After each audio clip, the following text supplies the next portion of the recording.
Hello everyone from sunny Moscow. Today is 5th of June. Now it's 11 o'clock in the morning, Moscow time. And many thanks to all of you for your attention, for your time, for joining the stream. And many thanks to all the members of our community who will join later on or will watch this live stream afterwards. After live stream will end. A lot of very important developments and news that Russian media and public is paying attention to. So this episode is going to be informative and hopefully useful to community. There was no questions, dear friends, from any of the support platforms that I can highlight after news segment, either through Boosty or PayPal. So therefore, if you want to highlight any topic, you can use super chat during the stream on Rumble. And of course, after news segment, I will react on it and I will try to be as informative as I can while commenting. Otherwise, well, without any delay, I will start this live stream. And as I said, dear friends, a lot of very important developments are happening. And let's go with the chronology. So yesterday afternoon, Russian media outlets published a statement of Deputy of the Russian Foreign Minister, Ryabkov, who stated that Russia demands clear response from US and UK about Ukrainian attacks on Russian strategical air bases, a Russian nuclear triad. Let's go for little details here. It is important. So the Russian side demands the clear reaction from Washington and London in connection with the Kiev's attacks on Russia's strategic aviation in order to prevent further escalation. This was stated by Deputy Foreign Minister Sergei Ryabkov at the press conference at the task dedicated to the holding of the 11th International Scientific and Expert Forum Primakov readings in Moscow. And once again, dear friends, let's look at their statement itself. I mean, nuances. Russia demands clear reaction from Washington and London in regards to these attacks, recent attacks on Russian nuclear triad, to avoid, in order to prevent further escalation. And further escalation, I guess, in regards to US and UK, because when it comes to Western-backed terrorist regime of Zelensky, then, well, Russia knows with whom Russia is dealing, and their special military operation is quite effectively achieving its main tasks, demilitarization of this terrorist regime, and the process of denazification is also underway. Many people in Kiev-controlled territory probably already are waking up and realizing that they've been indoctrinated by psychopaths in some nonsensical ideas and are regretting this, right? We have a quote from Ryabkov here.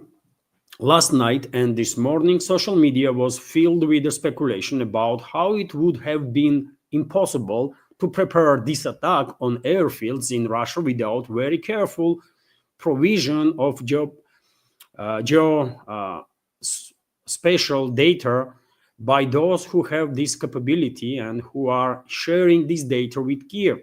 These questions remain unanswered, the senior diplomat stated. We demand that both London and Washington react in such a way as to stop this cycle of escalation and return it to something that will be somewhat closer to common sense and the general sense of strategic stability.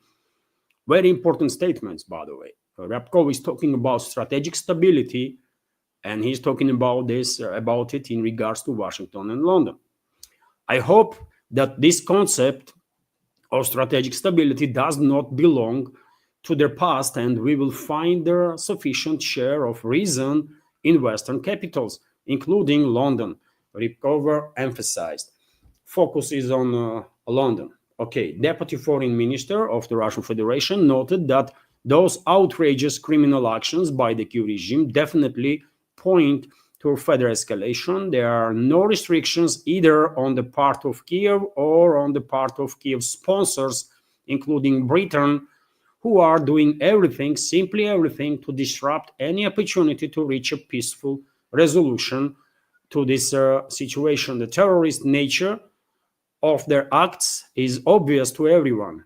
Their silence and their emptiness of any specific reaction from London and other Western capitals are very indicative. This is what shows that these capitals, at the very least, applaud the welcome what happened, Rybkov said. And in the worst case, this confirms that they were part of the preparation of these attacks, including attacks on airfields. And of course, Rybkov is correct.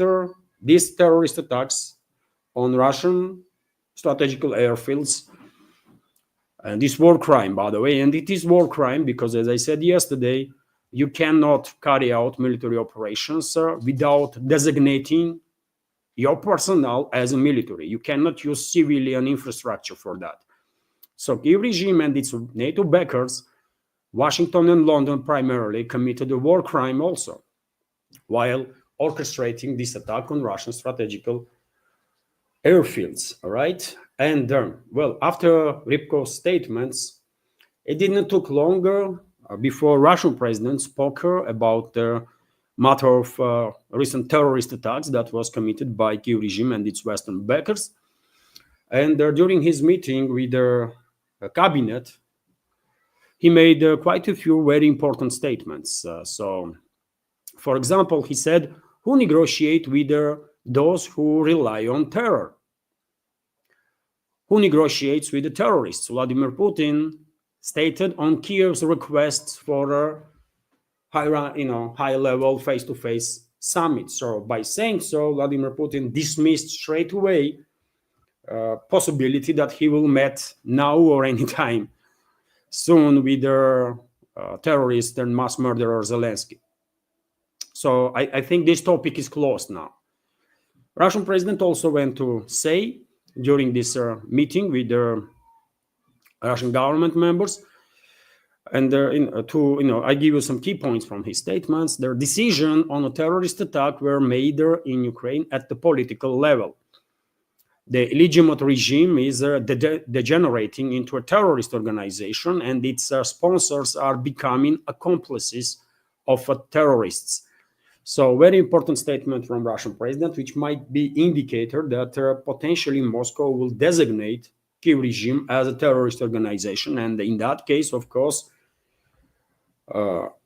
Russian security services and Russian armed forces, Russian militaries will untie their hands and will act more freely to neutralize terrorists, because obviously operations are done very differently against the combatants and against the terrorists. We all understand that. And since the beginning of special military operation, even though to me personally it was very clear that Kiev regime was and is a terrorist regime backed by collective West, until official designation, well, hands of Russian armed forces and Russian intelligence services, Russian security services were tied behind their backs. They could not dealt with them as with the terrorists, right? So soon some very drastic changes might happen, and the Kiev regime might be designated as a terrorist regime, maybe even in upcoming days. Potentially, that's what this statement of Russian president indicates. But yet again, let's wait a little bit and see. Maybe my reading of the big picture is mistaken. Don't know. Vladimir Putin also went to say that Ukraine is suffering huge losses and retreating along the entire front line, which is factual, by the way. So it is trying to intimidate Russia with the terrorist attacks. 100% correct, right? I mean, it's not just Zelensky regime, obviously. This is can be said about globalist control regimes in the collective West, right? London, Berlin, Washington, Paris, and the rest of them. Our president also said that pause in military actions and he is referring to this topic of 30-day ceasefire that Kiev regime and its NATO backers are articulating for how many weeks now, because globalists know their proxy regime in Kiev needs, and their forces desperately need some break, at least 30-day break. And Russian president spoke about this and said that pause in the military action would be used by Kiev to continue further intensify force mobilization, for pumping up weapons and preparing another terrorist attack. So therefore, Russian answer is no. No, that's it. Topic is closed. Russian president also said that all crimes against civilians on the eve of the second round of the negotiations were aimed at disrupting them, which is also correct. And I also shared similar opinion that most likely, I was saying even before that globalists will try to come up with some huge provocation, either terrorist attack or something similar, to derail these talks in Istanbul. And that's exactly what happened. Globalists and their puppet regimes in collective West did try to derail these talks and basically kind of force Russia to walk away from these talks and then brag about Russia being the side that is don't want to de-escalate.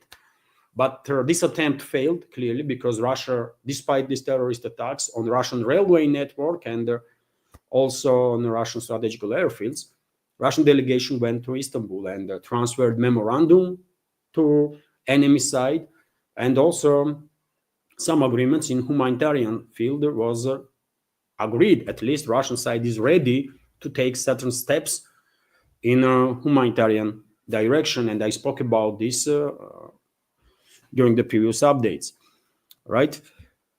So president is spot on, absolutely, that Kiev regime and in its NATO backers were trying to derail these talks.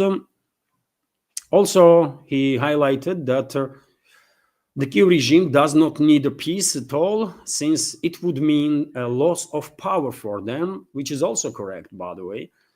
For Zelensky and his criminal associates, peace is like a death sentence politically and maybe even literally, because we all know that there were at least several occasions when neo-Nazi formations openly threatened Zelensky and his inner circle with execution if they will agree on anything, right?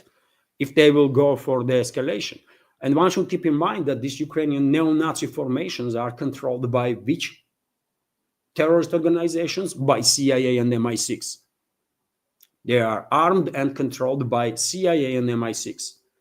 It's a classical ways of these terrorist organizations. You know, they are always creating the terrorist groups in whichever area of this world they are engaged directly or through proxies. And therefore, as I said, and as Putin highlighted, peace for Kiev regime is definitely death sentence, either in a political sense or potentially even literally, because neo-Nazis might take action against them. Also, Russian president stated that Moscow is not surprised by Kiev's refusal to ceasefire for humanitarian reasons for 2-3 days. And as you know, dear friends, during Istanbul talks, recent Istanbul talks, second round, the Russian side proposed 2-3 day ceasefire in certain sectors, especially after heavy clashes, so that officers would be able to evacuate, commanders would be able to evacuate their killed military personnel. And Kiev regime is refused to this offer from Russian side. And last several days, by the way, on Kiev-controlled territory, as I predicted, actively being generated and pushed a narrative over the public that Kiev should refuse another Russian initiative, which was about transfer of 6,000 killed Ukrainian officers and soldiers to Kiev side, so that the relatives of these killed soldiers will have an opportunity to bury them, right? And as I predicted, by the way, Kiev regime is trying tries to derail this initiative also. And they're coming up with all sorts of nonsensical, crazy reasonings. And let's be real here. Main reason is that if Kiev will agree, of course, main narrative of Zelensky that Kiev regime only lost about 50,000 troops since the beginning of special military operation will collapse big time. And also, well, it's a financial burden on the Kiev regime also, because according to some calculations, as a compensation, Kiev regime will have to pay families of these 6,000 killed soldiers and officers about $2.5 billion. And Zelensky is not a person who likes to share money, even if it's not his money, right? And that's the one of the reasons, by the way, why there is a tens of thousands of missing military personnel in Kiev's forces. And this is the way how Kiev regime, Zelensky, is avoiding to pay compensations to the relatives, to the families of deceased military personnel. So not at all surprise for anyone, and not for the Russian president, that Kiev regime refused to accept this Russian proposal about 2-3 days ceasefire. Most likely they will try to derail this another Russian initiative to transfer from Russian side to Kiev regime side these bodies of 6,000 killed military personnel. Although Moscow already said that next week this transfer might take place if it's organized. And also Russian president pointed out that it is not for the Kiev regime to judge the level of Russian delegation. As you know, Zelensky and his criminal associates time and again are kind of mocking Russian delegation, that this is not their high-level delegation and so on. And well, this is the answer from Russian president, that it's not up to those criminals, terrorists and mass murderers in Kiev to judge level of Russian delegation. So very interesting, important statements from Russian president that he made yesterday during talks, during a meeting with the Russian cabinet, and together with the earlier statements of Ryabkov. I mean, we are getting better understanding of where Moscow is right now in regards to what happened recently, these terrorist attacks on railway network, on strategical airfields, other developments, Istanbul talks, and so on. And as Ryabkov stated, by the way, Moscow is demands reaction from Washington and London. Later on yesterday, at evening time, at evening time here, news broke that Donald Trump, U.S. President Donald Trump, published a post on his True social media, then deleted this post and then republished it without some major changes, at least, it seems like. And well, let me read these statements of the Donald Trump. I'm quoting, by the way. I just finished speaking by phone with the President Vladimir Putin of Russia. The call lasted approximately 1 hour and 15 minutes. So there was yesterday evening, there was a phone conversation between Trump and Vladimir Putin. Maybe Washington listened to statements of either Ryabkov or some other high-ranking Russian officials that the silence on part of Washington and London is unacceptable. And Trump agreed on this conversation to explain himself, I guess. Anyways, let's continue with his statements. We discussed the attack on Russia's docked airplanes by Ukraine and also various other attacks that have been taking place by both sides. It was a good conversation, but not a conversation that will lead to immediate peace. President Putin did say, and very strongly, that he will have to respond to their recent attacks on their airfields. We also, and by the way, this is important, isn't it? That Trump himself is highlighting, and we all know how he loves brag about all sorts of things. But this time he was, I guess, forced to acknowledge that conversation, at least indirectly, that conversation was not easy one. Russian president probably was demonstrating that he's not necessarily angry, that he is disturbed, let's say, with what had happened, because it's an attack on Russian nuclear triad, and most likely this attack was conducted with participation of NATO member states, US and UK, namely. And well, the Russian president probably demonstrated that he is very serious about these developments, and retaliation will take place, strong retaliation. And so Trump was forced basically to admit that, yes, it was a hard talk, and will not lead to immediate peace, for sure.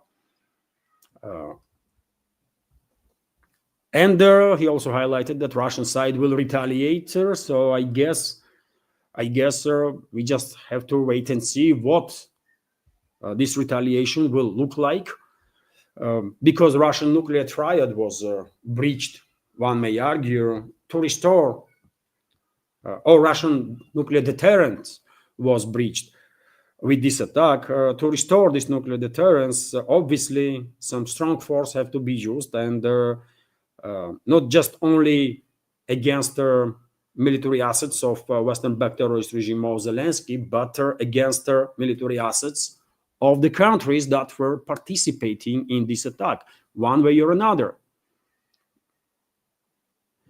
And I mean, when I say these countries that are most likely participated, yet again, it's US and UK, first of all, right? So therefore, I don't know what is going to happen. It's a very difficult situation. If you remember, by the way, I was always saying that with constant escalation, Western ruling class will generate a situation when at some point Russian leadership will find itself in a sort of a corner, when no matter how much they want to see the escalation, they will have no option but to retaliate, and retaliate big. And Russian leadership definitely is in that position. So therefore, probably Russia will retaliate big time.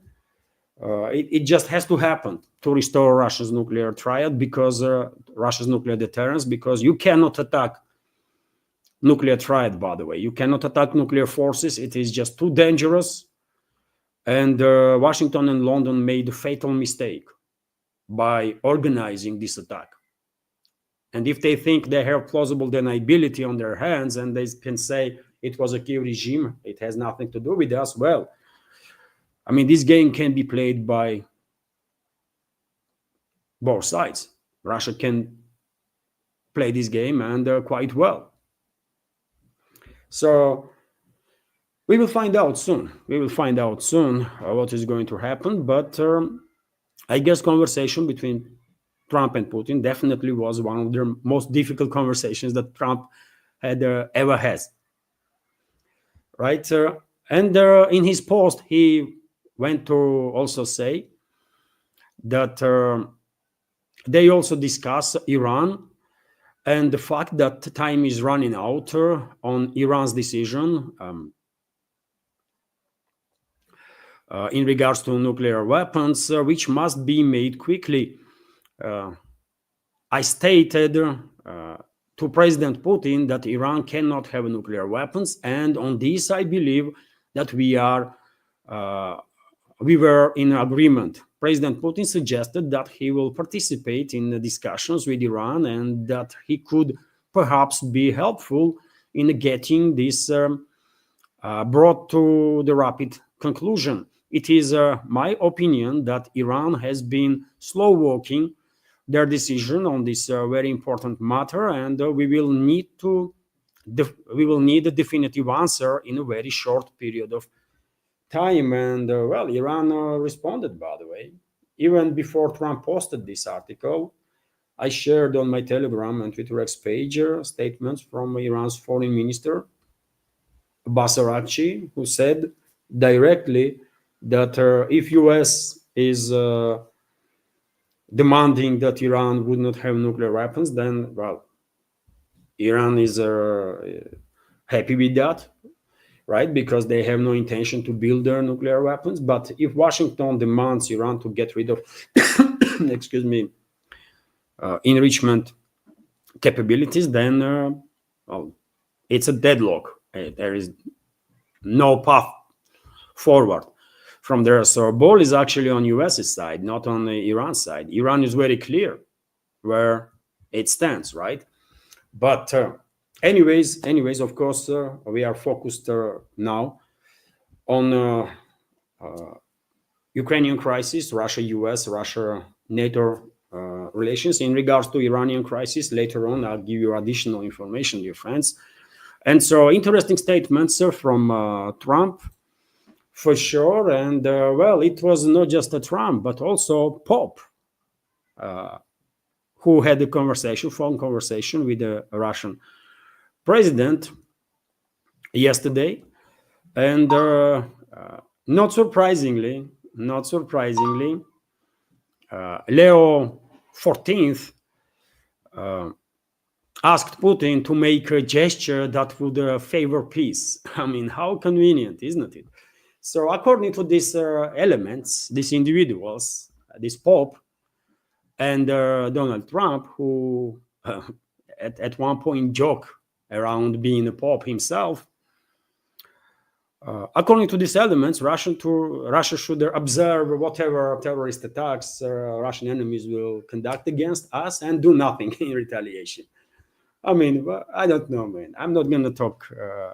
I'm not even going to comment anymore on this. This is obviously total nonsense. And Vatican, I'm not surprised that Vatican is taking such a position, because Vatican is a historical enemy of Orthodox Christianity, by the way. That's how I see Vatican. That's how majority of Orthodox Christians see Vatican. And I'm not talking about Catholics, by the way. I'm talking about Vatican, which is quite a powerful organization, right? So yes, just to highlight that it's not just Trump that called Russian president, but I guess he used or CIA used its means, influence, to call this U.S. citizen that is in charge in the Vatican now to make to talk to Putin also.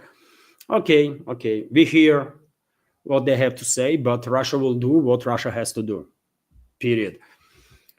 And to continue on the matter of this Ukrainian crisis and current escalation, as I already said, by the way, and the Vzгляд newspaper is separately highlighting that U.S. President Donald Trump stated that during the phone conversation, Russian President Vladimir Putin promised to respond to Kiev's attack on Russian military airfields. And obviously, Kiev's attack is in quotes, because nobody with even, I don't know, one brain cell, by the way, in the head, will believe ever that this attack was conducted by Kiev regime independently, without involvement of US and UK, potentially even some other NATO member states, but primarily US and UK. So therefore, obviously, under sentence of Kiev's attacks, we should see attacks of NATO countries, right? And well, Putin, according to Trump, stated that there will be retaliation, and the only question is now scale of this retaliation, because ordinary, or let's say usual strikes on Kiev controlled territory with drones or missiles obviously not going to restore nuclear deterrence.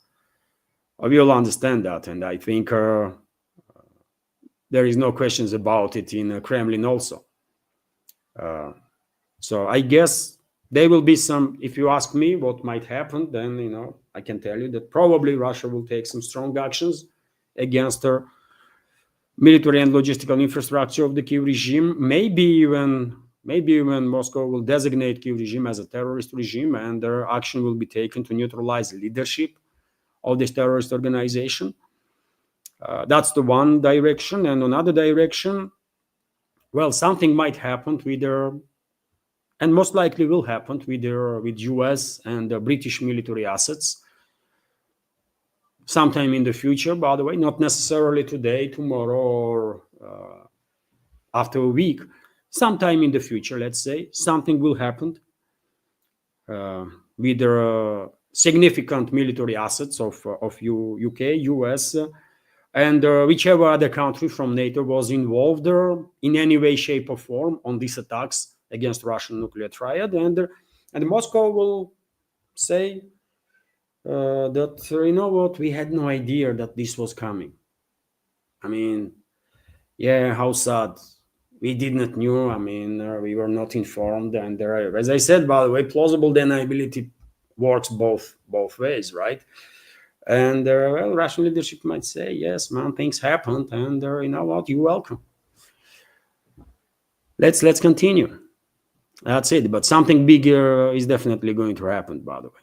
For sure, Russia cannot slide this attack on Russian triad, by the way, nuclear triad. It's not happening, right? Not in this, not in any other universe. And well, to continue on topic of this proxy war that West is waging against Russia, we have statement from Zelensky, who basically, effectively dismissed the Russian peace memorandum. Ukrainian leader Vladimir Zelensky has refused to seriously consider Russia's latest peace proposal, dismissing it as an unacceptable ultimatum. And you know what? Okay, then let's continue. That's the answer, by the way. And this is obviously not Zelensky's take. This is a position of the globalists and globalist control regimes in the collective West, from Washington to London, Berlin, Paris, and the rest of them, right? We all knew that, and I was saying about it for how long now, that globalists or their allies in US neocons, they are not ready yet to admit that they have lost this proxy war against Russia. So as long as they are not ready to face the reality, they will continue to escalate. They will continue to sacrifice more and more people that were unlucky enough to be a citizen of this quasi-state and creation of Bolsheviks under the name of Ukraine. And well, on this topic, by the way, we have this report from RIA Novosti that in a couple of weeks' time, Germany and German militaries might begin launching their long-range missiles deep into Russian territory, to strike deep into Russian territory. So the Ukrainian armed forces will soon receive their first long-range weapons produced in Ukraine, in quotes, by the way, allegedly produced in Ukraine, with the help of Berlin, claims German Defense Minister Boris Pistorius. His speech was broadcasted on the NATO website. And we have quote here: a significant amount of long-range weapons could be produced this year. The first systems could be deployed in the Ukrainian armed forces in a few weeks, he said ahead of a meeting of the bloc's defense ministers in Brussels. And of course, dear friends, we all understand that no matter how NATO countries, being Germany or UK or US or France or anyone else, going to disguise these long-range weapon systems built in Ukraine or on the Mars or on Jupiter's one of the moons. We all know that these are NATO weapon systems, NATO long-range missiles, and then we're going to fool nobody. Once they will start launching, conducting massive launches of these long-range weapon systems, yet again, Moscow will retaliate in kind, I guess, right? Because, as I already said, I think leadership of Russian Federation is in a position when no matter how much they would love to see the escalation, there is no prospect of that for now, and there would not be such a prospect even on the horizon until Western ruling class will be ready to acknowledge their defeat, right? So therefore, Moscow will have to retaliate, and retaliate strong.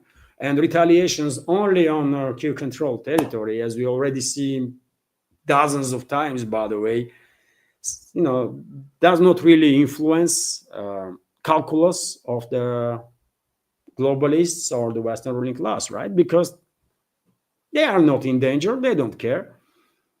They can prolong this proxy war against Russia as long as there is anybody on Kiev-controlled territory that can be thrown into this furnace of this proxy war, right?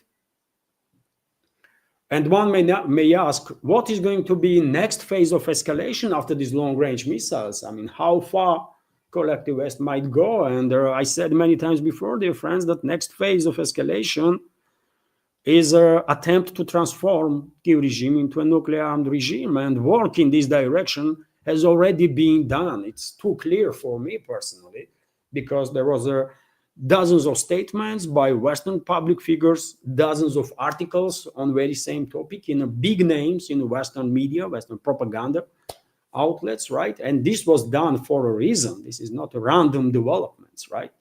Such stuff is not happening randomly. So this is a clearly part of the calculus of the globalists. But yet again, I mean, every time they will escalate, Moscow will, from now on, I guess, Moscow will respond in kind, right? And if globalists will go ahead, globalists and Western ruling class will go ahead with their transformation of Kiev regime into a nuclear-armed regime. And I'm afraid UK and US militaries already have developed quite a number of atomic bombs, by the way, basic atomic bombs, with radioactive materials that were generated in reactors inside the Ukraine for decades, by the way, during the decades of operations of these reactors, since the Soviet era, obviously. So I'm afraid number of basic atomic bombs already being developed, assembled by UK and US militaries and the scientists, and I don't think they will ever hand these weapons to Kiev regime. They will hold on to it, and if they will dare to use it, even in that case, British and US specialists will use this. They will never hand this weapon to Kiev regime, in my personal opinion. They will hide behind the back of Kiev regime. They will just say that it was them, not us, right? That's the calculus on their part, as far as I can tell, because they cannot trust, by the way, Kiev regime with such a weapon, because who knows, they will give them 10, 15 atomic bombs, and one bomb then might blow up in Berlin somewhere or in London. You just never know, right? So they will hold on to those weapons until the last moment, right? They will never give it to Kiev regime. They will just use Kiev regime as a shield, as a plausible deniability shield, right? We all understand that. But yet again, this game also can be played by both sides. And if globalists and neocons in US, Western ruling class will dare to go ahead with this next phase of escalation, then I think West will face also tremendous risks. Tremendous risks. And as we all know, by the way, Western world has plenty of enemies, right? They kill so many people worldwide. Just in the last couple of decades, by the way, NATO countries killed millions of people, right? And displaced tens of millions of people worldwide in the Middle East, in Africa, elsewhere.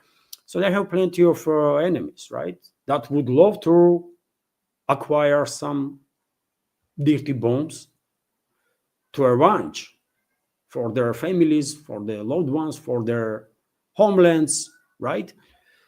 So globalists should know that. Globalists should know that. And also one important topic on this very matter. Probably you all noticed, dear friends, that recently there is a quite intensified relation, intensified trips between Moscow, between Russia and North Korea, which is nuclear maybe not a superpower, but which is nuclear power, by the way, nevertheless, right? And yesterday I reported, and I shared information on my Telegram and Twitter X page, that Secretary of the Russian Security Council, Sergei Shoigu, yet again arrived in Pyongyang, Pinyan, as we say here, capital of North Korea, to meet with the leader of the DPRK to discuss the implementation of the Comprehensive Strategic Partnership Treaty. And by the way, I think this intensified dialogue between Moscow and Pyongyang is definitely not just about some economical partnership or military partnership in regards to, let's say, some artillery shells to be transported from North Korea to Russia, or the artillery systems. Something else might going on also. And I think North Korea had enough of their Western pressure.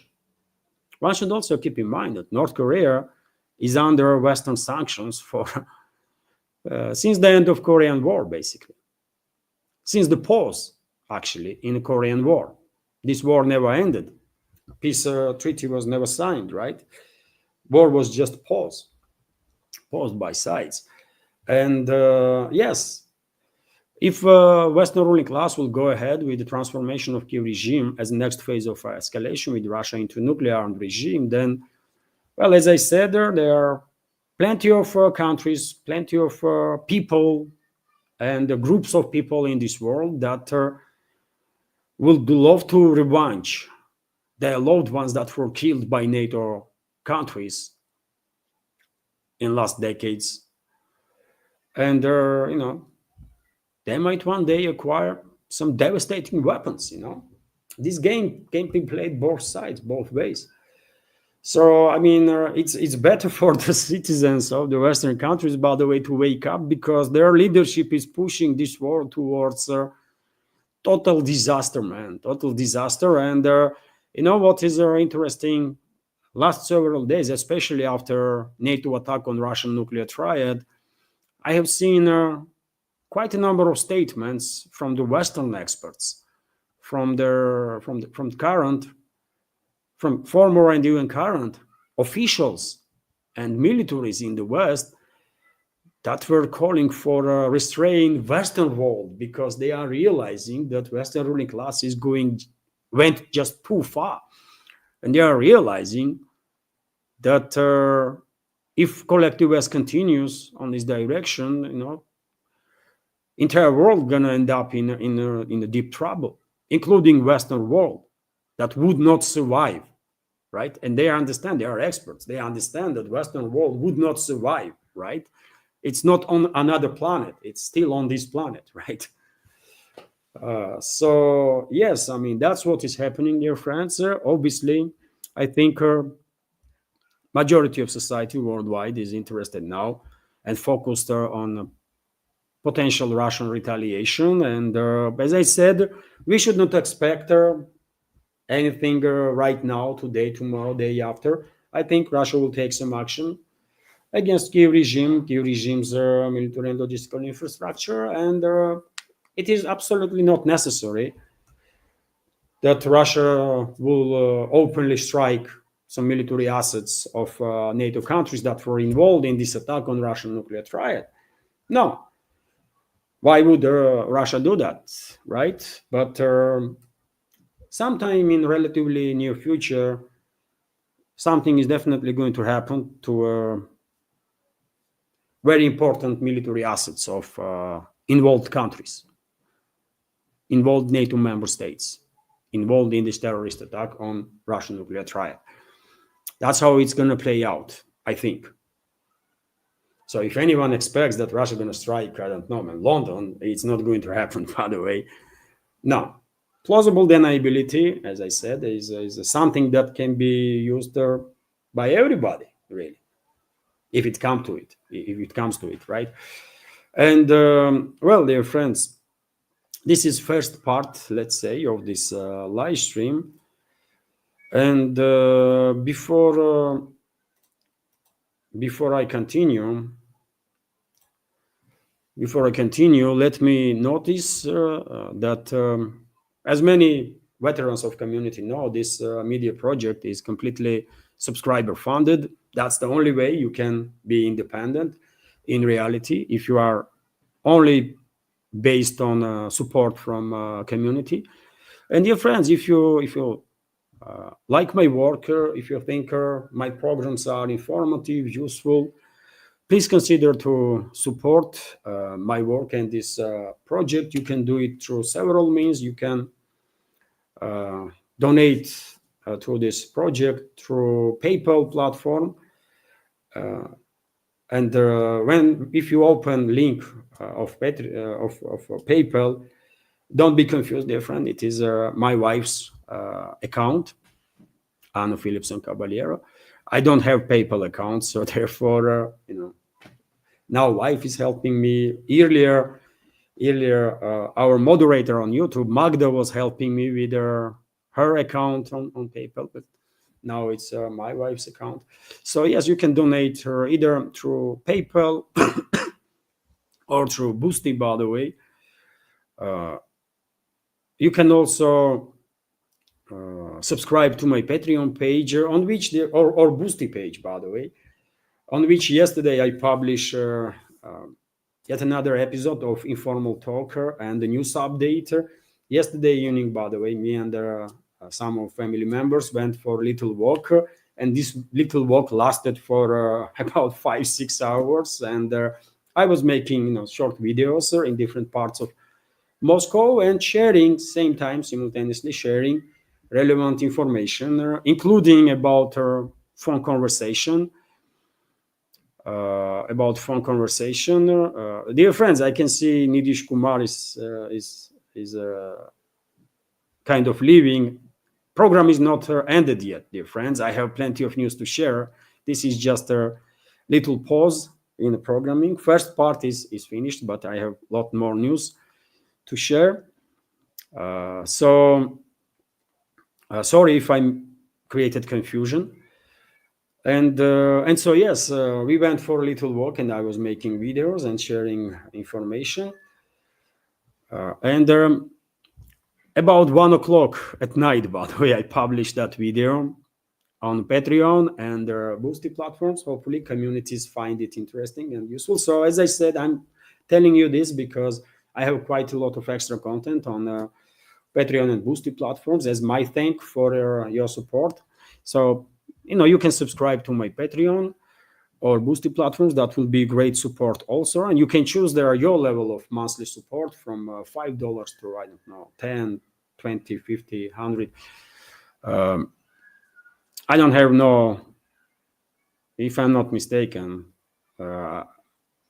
there is no $100 subscribers on Patreon, not even $50 subscribers, I think. But anyways, links are on this video in description box, by the way, and they're in the pinned comment to all the support platforms, including address of crypto, if you want to support through cryptocurrency. And during their live streams, you can use a Rumble platform for donation. You can use a super chat also, obviously, there. And what else? You can become premium subscriber on Rumble. That will be also a great support. Okay, dear friends, enough for a little pause. And I did needed that, by the way, because a lot of news, and it's not always that easy to maintain focus while being in a live on air. So a little pause is good. And now let's continue with some more news, right? So, okay, let's start with this one here. Vzгляд newspaper is reporting that Russian troops liberated Kondratovka settlement in the Sumy region and Redkadub settlement in DPR. This is information that officially confirmed now as a part of a progress of the Russian armed forces in the zone of special military operation. Let me show you these areas, dear friends. So this is a Redkadub settlement in the DPR, right on the border with the Kharkov region. Important development, obviously. And when it comes to Sumy region, dear friends, Russian troops are intensifying their offensive in the Sumy region. Buffer zone is created there extensively. And this is a Kondratovka settlement that is under full Russian control now. And also reports are coming in that Russian troops are entered Novokonstantinovka settlement and are conducting clearing operation now in this village. And probably before end of this day or tomorrow, Russian Defense Ministry will confirm that this settlement is also under Russian control. Forward units of the Russian armed forces and the DRGs already are operating in Stepove area, and Stepove also could be liberated in next 12 to 24 hours. And also Russian troops are, DRGs already are operating in Yastrebina settlement. Significant progress of the Russian armed forces, and most likely it's only a matter of several days, maximum week or two, and all the settlements, by the way, in the Sumy region from a border to this forestry will be liberated by Russian forces. It will take maybe week or two, but progress speed of Russian advance is such that probably it would not take more than a couple of weeks to liberate entire this area here. So significant progress for sure. And also, dear friends, previous night, Russian armed forces were conducting long-range precise strikes on military and logistical infrastructure of the Kiev regime in many directions. And for example, in the Kherson region, I shared video confirmation, for example, on my Telegram and Twitter X page this morning that administrative building was targeted with airstrike this morning. And well, quite severe damage was done, and I guess if that building was used, and most likely that building was used by Kiev regime's military forces, they had suffered significant losses, because if you take a look at the video, explosions are just massive. So that's when it comes to progress of the Russian armed forces. Obviously, initiative is in Russian hands all along the front line, from the Sumy region to Kherson direction, and in no circumstances, in no universe, Kiev regime and its NATO backers will be able to regain initiative anywhere on the line of contact. That being said, let me also give you information, which is, I think, interesting one too, that, well, as a result of Russian long-range precise strike in Odessa region, point of concentration of Kiev regime's forces and their NATO mercenaries was targeted, and Kiev regime suffered about 50 casualties, among them French-speaking mercenaries. So maybe unit of French special forces were neutralized as a result of this strike, either from French Foreign Legion or maybe some other special forces. But you know, significant losses, let's say, on part of France also, not just this Western-backed terrorist regime of Zelensky. And also interesting news, I think, that I shared on my Telegram and Twitter this morning, that, well, Russian armed forces captured another 2 US-made M1A1 Abrams tanks, by the way, in the Sumy region, and evacuated these vehicles. Evacuation of one of those vehicles being depicted in the video that I shared this morning. I guess at this point, probably Russian side has more Abrams tanks than Kiev regime. That's how many of these tanks been either destroyed or captured. Right? Something interesting, I guess. And also, dear friends, if you are subscribed to my Patreon or on my Twitter X or Telegram channel, probably you have seen video that I shared this morning, which was filmed by Russian drone in Pokrovsk direction, I believe that was, when this so-called barrier troops, which is mainly consists neo-Nazi formations and the NATO mercenaries. In that video, you can see how these barrier troops are executing Ukrainian soldiers that were probably refusing to obey orders or retreated from some position. And well, these kind of actions being used by Western-backed terrorist regime of Zelensky regularly, and such videos are appearing time after time, right, of execution of their own military personnel to somehow keep discipline But it does not work, by the way. It simply does not work. But these atrocities are documented in many cases, and hopefully one day these criminals, these mass murderers and the terrorists that are executing their own comrades, hopefully they will pay heavy price for their crimes. And this kind of actions does not work because, for example, Maria Zakharova, by the way, official representative of Russian Foreign Ministry, did share their information with public that, for example, since the beginning of 2025, more than 25,000 people have deserted from the Ukrainian army, which is significantly exceeds last year's figure. And also, and this is, by the way, regular occurrence. I will say at least 25,000, because this number could be like twice more, 3 times more. We all remember recent story when highly advertised brigade of Kiev regime that went for training in France or something like that, lost about 70% of its personnel due to desertion. Some 70% of personnel, by the way, flee the unit. So therefore, I think this number is much higher in reality. And also, Maria Zakharova shared with public some additional interesting information with her stats. So Zakharova also cited information from the Ministry of Economy of Ukrainian side, that 104,000 people have fled abroad since the beginning of the year. And according to Zakharova, over the past 3 years, from 600,000 to 1 million citizens of working age have left the country. And we are talking about males, by the way, mainly. Males that were either drafted or received their notice of mobilization, and they are running away, by the way.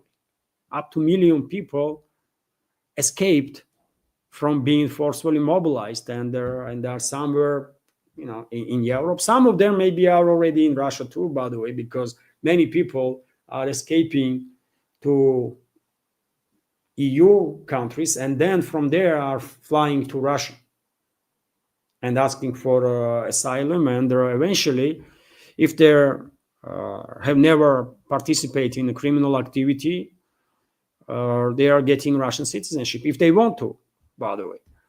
And I'm talking about thousands and thousands and thousands of people. I'm not talking about like few individuals. I'm talking about thousands of people that are escaping to Europe first, and then from Europe are coming to Russia. Interesting data, isn't it?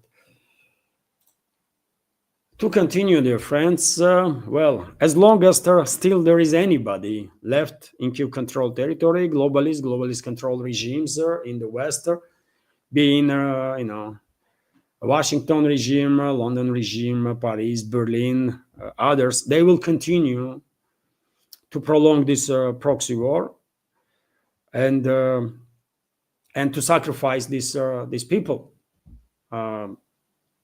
that yet again were unlucky enough to be citizens of this quasi-state, right, on the name of Ukraine. And for that reason, for example, UK is pledges to send 100,000 new drones to Kiev regime to prolong this proxy war. So the UK has pledged to supply 100,000 new drones to Ukraine by April 2026, in addition to the 10,000 drones it sent last year.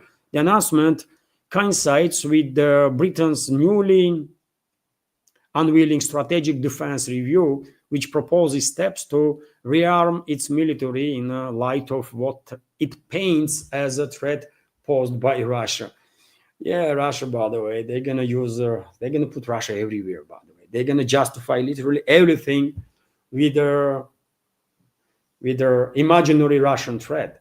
While in reality, if anyone side is threatening this world, is a collective West. And that's why collective West has to be isolated, by the way, by rest of the world, man. It's just absolutely necessary, right? So, yes, that's what UK does, by the way. That's what UK's leadership does. And, well, I think they should get ready for what is about to happen. UK's government, that is, and potentially UK's militaries and intelligence services. Because if they were thinking that they're going to commit terrorist attacks against Russia with impunity, well, they were mistaken. And big time. That was a fatal mistake of UK. Anyways, dear friends, of course, no matter how many weapons or how much money Western ruling class and their puppet regimes gonna send to the Kiev regime, they will not be able to turn the tide. It's just not happening. No way. But unfortunately, they are well capable of prolonging this proxy war and sacrificing more and more people. First of all, on Kiev controlled territory, and on this very topic, dear friends, well, let me give you this news that Ukrainian parliament has passed a draft law in the first reading allowing men over 60 to sign a military service contract. Well, nothing screams success like drafting kids and their senior citizens for a combat, isn't it? Do I have to add any more commentary on that? Soon, probably, this law will be adopted fully, and Kiev regime will start mobilizing elderly people, by the way, pensioners, basically. And I'll give you additional information. Recently, as I said several times in previous updates, Kiev regime initiated a new campaign to attract a young generation with money, with some assistance with their housing and so on, to join armed forces. And in last several months, you know how many people sign up in Kiev controlled territory, how many youngsters from 18 to 25? About 500. About 500. I feel sorry for those 500 people because they are just too stupid, really. And we already have seen some videos, isn't it? When these young people, terrified in terrifying conditions, have been imprisoned by Russian troops. I mean, what they were thinking, man, what they were thinking. But still, 500, it's not 50,000 and not 500,000, isn't it? And definitely not a million. So that program failed completely. And now the regime wants to trick pensioners to go and die for this terrorist regime of Zelensky and the geopolitical agenda of the West. I hope elderly people with their life experience behind them will not fail for this trick. But who knows, man? Who knows? Maybe some elderly people will say, you know what, they have lived the life, and they will actually sign up a contract by knowing perfectly well that they are going to die. But probably they will, if they are going to receive some money on the day they sign up, well, they might do it for their relatives. So therefore, a number of elderly people, pensioners that will sign up for Kiev regime's forces once this law is fully adopted can be higher than number of youngsters that sign up. But overall, I mean, you get their picture, isn't it? You can understand what the hell what the hellhole Kiev controlled territory is really for the people, ordinary people that are forced to live and survive under this terrorist regime of Zelensky. And it's not just UK, by the way. Of course, almost all the other NATO member states are involved in this attempt to prolong this proxy war against Russia. And Netherlands, for example, is one of the big sponsors of this proxy war, and they promised Kiev regime another 400 million euros in military aid package, which will include drones and boats. Well, unfortunate, It is unfortunate that all this stuff is happening, but well, it is what it is, man. Collective West is a threat for entire world, and it needs to be dealt accordingly, and at least isolated, so that they would not be able to harm this world as much as they are doing right now, and for last several centuries, by the way, at least, right? RT is also reporting that, well, when it comes to European democracies, by the way, well, let me showcase how democratic Europe really is, and the EU in general. So, man was arrested, by the way, in EU state for providing Russian TV access. And this is not a joke, man. Human being was arrested just because he was providing access to fellow citizens to Russian TV. So much for freedom of speech, isn't it? And freedom of expression that Western so-called elites love to talk about. So Latvian police have arrested a man accused of providing access to banned Russian TV channels to more than 400 households across the country, according to local media reports. And I'm not going to elaborate anymore on this, by the way. You make your judgment. Europe is in a dark place, by the way. EU is in a dark place, and I don't think they will be able to escape that place. Europe is doomed, man, big time. And a few more news, dear friends. I know this update is relatively long, but a few more important news. For example, US vetoed the Gaza ceasefire resolution, unfortunately. Well, Washington once again demonstrates where it stands in regards to peace in the Middle East. And this veto from US should be wake-up call for all the experts in this world, all the commentators in alternative media that were thinking that Trump's administration is distancing itself from Netanyahu's regime, and they are for peace and not for war. They are not for peace, by the way. And Trump, in no circumstances, will be able to free himself from their grip of either Israeli lobby or the Zionists, by the way. And just take a look at his administration, by the way. Literally everybody there is a Zionist. Literally everybody, by the way, with no exceptions whatsoever, right? But still, some experts, by the way, and some commentators on this field of news and political commentary were, believing that, Trump is distancing itself from Netanyahu, and Trump is not happy with Netanyahu and their actions of the Netanyahu's regime. Come on, man, let's be real. And well, Washington demonstrated where it stands, isn't it? A draft resolution calling for immediate and permanent ceasefire in Gaza failed to pass in the UN Security Council on Wednesday after the United States cast its veto, blocking the initiative backed by all 10 elected members of the Council. The next text co-sponsored by Algeria, Denmark, Greece, Guyana, Pakistan, Panama, Republic of Korea, Sierra Leone, Slovenia, and Somalia, collectively known as the E10, received 14 votes in favor, with the US casting the lone vote against. As one of the Council's 5 permanent members, the US holds the veto power, a negative vote that automatically blocks any resolution from going forward.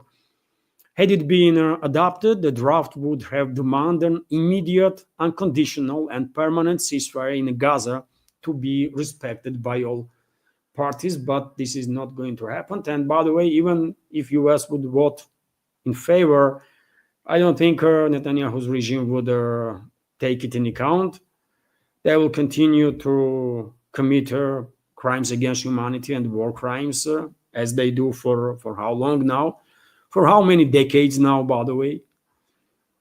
But still, this action of the US clearly demonstrates where Trump stands and his administration. And also, by the way, when it comes to Middle East, we have this report that US finds another use for air defense components initially intended for Western-backed terrorist regime of Zelensky. The White House has decided to redirect fuses for air defense missile systems originally intended for Ukraine to the needs of the US Air Force in the Middle East, the Wall Street Journal reports. And this is, I think, important development because, as I said many times in my previous updates, despite the ongoing talks between Tehran and Washington, I have not believed ever even for a second, that Washington was an honest actor in these talks. And I was saying it openly, isn't it, that in my personal opinion, Washington is just taking time while preparing for military actions against Iran. And this information is definitely confirms this in my reading, right? They are preparing for a war with Iran, and they are preparing also their air defense batteries, air defense capabilities in the region, because they know when they will attack together with Israel and their other countries, or on behalf of Israel together with their other allies, when they will attack Iran, there will be retaliatory strikes from Iran's forces, from Iranian forces, and there are heavy retaliatory strikes. And they will need all their defense systems that they can pull out from whichever area of this world to protect their assets in the Middle East, right? Military and otherwise. And this information, in my understanding, confirms what I just said, at least indirectly. And when it comes to this Iran-US talks, dear friends, as I stated earlier in this update, Tehran is very clear on its position. No enrichment. Demand of US on no enrichment means no deal. But if US demands no nuclear weapons, then in that case, there is a deal, right? This was stated by foreign minister of Iran. He had a post, and let's read it. So there is a reason why only a few nations master the ability to fuel nuclear reactors. Apart from significant financial resources and the political vision, it requires a solid industrial base and technological academic complex that can produce the necessary human resources and know-how. Iran has paid dearly for these capabilities, and there is no scenario in which we will give up on their patriots who made our dream come true. To reiterate, no enrichment, no deal. No nuclear weapons, we have a deal.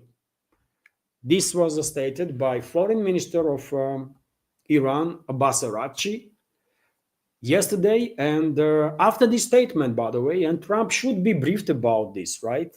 I don't know what kind of people are in his administration, but he should be briefed regularly on some major developments, right?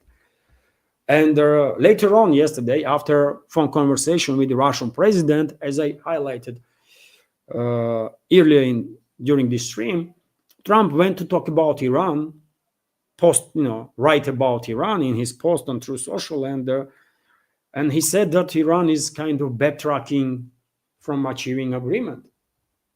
And he's clearly either misinformed or lies, right? I mean, which one is? Because a statement from Abbas Araghchi was already known. So he should beware of it, right? Iran is not derailing no talks. And on the contrary, very much open for a deal. But US, as I said, US was never honest actor in these talks, right? They were just taking time while preparing military action against Iran. And at one point, and who knows when this will happen, but at one day, Washington will say, you know what, Iran is not constructive, and we're gonna walk away. And we tried diplomatically, it didn't work. Now we have to take some military action. That's gonna be their talking points on part of Washington, right? While in reality, it's Iran that is constructive, and U.S. Is the side that does exactly the opposite, makes demands that they know perfectly well cannot be agreed on. Anyway, that's the situation, by the way, in regards to U.S.-Iran talks. It seems like sides are very close to the point when there is really nothing to talk about, because positions are just very different, right? Iran is compromising. Recently, by the way, yesterday, I believe, I did share information that Iran is even okay to be part of Iran's nuclear program, to become a part of a regional consortium that will oversee enrichment program under the monitoring of International Atomic Energy Agency, IAEA, which is on itself controlled by the US mainly, right? So this is a huge compromise on part of Iran, right? What they are saying is that they paid dearly to build this infrastructure, to be in a position technologically, intellectually, to be able to enrich uranium and power their own nuclear power stations, right? To be autonomous in this regard. And they're not going to give up this. But they will cooperate. They will cooperate, and a consortium might be created, regional one, with participation of Saudi Arabia, UAE, Turkey, some other regional countries, potentially even US, by the way. And this corporation, let's say, can operate under the strict inspections of IAEA. Is that enough concession on the part of Iran? Is that enough demonstration that Tehran is willing to reach the deal? Of course it is, man. But Washington, as I said, Washington is not an honest actor, man. They are lying about practically everything, right? And in regards to these talks also, which is unfortunate, by the way, which is unfortunate. But in my personal opinion, Middle East is closer to a regional war now than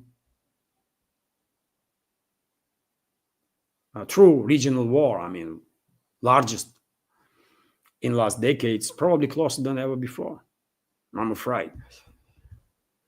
Meanwhile, very same Trump that loves to brag about everything is signing executive order banning entry to US for citizens of 12 countries. And let me give you some details. After considering US foreign policy, national security, and counterterrorism objectives, I have determined to completely restrict entry of nationals of the following 12 countries: Afghanistan, Burma, Chad, Republic of Congo, Equatorial Guinea, Eritrea, Haiti, Iran, Libya, Somalia, Sudan, and Yemen. These restrictions apply to both immigrants and non-immigrant entry, Trump said in the order. The document also states that the decision has been made to partially restrict entry for citizens of following 7 countries: Burundi, Cuba, Laos, Sierra Leone, Togo, Turkmenistan, and Venezuela. So I'm not quite sure these actions are legal, really, because one thing is to ban entry to certain elements that you may have some information that they are danger, but to ban entry of everybody, well, that's quite something, isn't it? And when a country that pretends to be a democracy does this kind of stuff, that is quite quite impressive. Wow. Okay, US. I don't know what the hell is going on there in Washington, but they are pushing their own country towards the hell, man. That's for sure. And a few more news, dear friends. The European Commission plans to present a plan to wean itself of Russian energy sources on June 17th, in a little more than a week's time. So European Commission intends to publish a program on June 17th to phase out Russian energy supplies by end of 2027, Bloomberg reported on Wednesday, citing sources. According to people familiar with the matter, on June 17, the European Commission will present this package of measures to ensure that there is a zero import of Russian gas, according to this news agency, this media outlet. The discussions will also include steps to stop supplies of Russian oil and restrictions on the conclusion of new contracts for the purchase of uranium and other nuclear materials. And by the way, quite a number of countries in Europe not going to be happy about this another crazy initiative of Brussels. And well, we already have some response.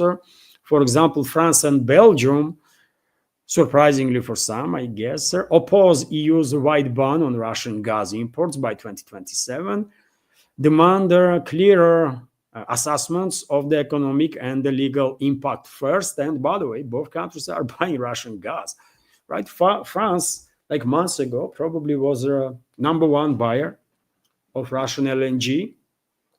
And many other European countries still are, one way or another, directly or indirectly through third parties, are buying Russian energy, by the way, and goods from Russia in general, right? Because it's easy to say, to make statements that, we don't need nothing. We will, we have everything. We will live on our own. We all good. It's easy to say so, but when it comes to, then comes reality check, right? And many people are realizing that, well, life is a bit more complex, right? And so, yes, it's France and Belgium that already are opposing, but, well, Hungary and Slovakia, by the way, they're gonna go crazy on this development, right? Because Hungary has is cooperating with Russia, not just in terms of gas or oil, by the way. There is nuclear reactors there, right? That are the result of cooperation between Rosatom and Hungary. And I don't think Hungary wants to either get rid of its nuclear power plant or to shut it down and then invest, I don't know how many billions, to build the new reactors that would work on, I don't know, French, for example, nuclear fuel, or US. But yet again, US buys nuclear fuel from Russia, by the way. They cannot even help them, right? So yes, Europe, the division in Europe gonna go bigger and bigger, dear friends, as time goes by. And if I may, I will end this live stream on that relatively long live stream, isn't it? 1.5 hours. But hopefully you will find it informative and useful. As I said in the beginning, there was no questions or the comments that I can highlight after new segment from on any of the support platforms, not on PayPal, not on Boosty. But was there anything? Let me read then. And right now, during the stream,